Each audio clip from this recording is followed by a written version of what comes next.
আজকে আমি বানাচ্ছিলাম পাটিসাপটা। পাটিসাপটা কিন্তু গোবিন্দভোগ চাল, আতপ চাল বা সেদ্ধ চালেও হয়। আমি এখানে সেদ্ধ চালেই বানিয়েছিলাম, যদিও সারা রাত্রি চালটাকে ভালো করে ভিজিয়ে রেখেছিলাম। সকালবেলা ওটা ভালো করে ধুয়ে এটাকে মিক্সিতে ব্লেন্ড করে নিচ্ছিলাম।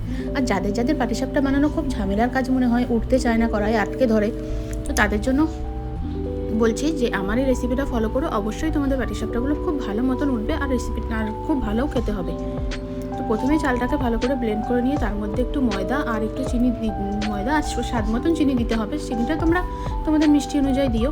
আর এর মধ্যে সুজি দিয়েছিলাম, সুজিটা কিন্তু দিও, তাহলে কিন্তু উঠবে। আর ফ্লেভারের জন্য দিয়েছিলাম বড় এলাচের গুঁড়ো, মানে হালকা করে একটুখানি এলাচটাকে থেতলে নিয়ে দিয়েছিলাম আর কি।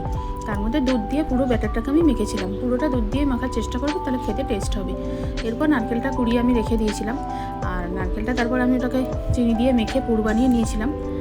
আর এরপরে কিছুক্ষণ কিন্তু রেস্টে দিতে হবে। আমি মোটামুটি 3-4 ঘন্টার মতন রেস্টে রেখে দিয়েছিলাম। তোমরা 1 থেকে 1.5 ঘন্টা হলে রেস্টে রেখে দেবে। আর একটা জায়গাতে তেল, সাদা তেল আর ঘি ভালো করে আমি মিশিয়ে নিয়েছিলাম। তোমরা শুধু ঘিতেও করতে পারো বা শুধু সাদা তেলেও করা যেতে পারে। আমি ঘি আর সাদা তেল মিক্স করে করেছি এটা। দেখো কি কত সুন্দর আমার পিঠেগুলো উঠে যাচ্ছিল। মানে পুরো কড়াটা একটু হালকা করে গরম করে নেবে। আর গরম করে নেওয়ার সময় কিন্তু একটা শুকনো লঙ্কা ভেজে তারপরে কিন্তু পিঠেটা আরম্ভ করবে। প্রথমে কড়াই তেলের মধ্যে একটা শুকনো লঙ্কা ভেজে নেবে একটুখানি সাদা তেল দিয়ে, তারপরে কিন্তু পিঠেটা দেবে। আর আমি প্রথমে একটা ছোট্ট করে পিঠে বানিয়ে অগ্নিদেবতাকে দিয়েছিলাম। আমার মা বলে যে পিঠে বানানোর আগে নাকি অগ্নিদেবতায় দিতে হয়, তাই জন্য সেটাই দিয়েছিলাম।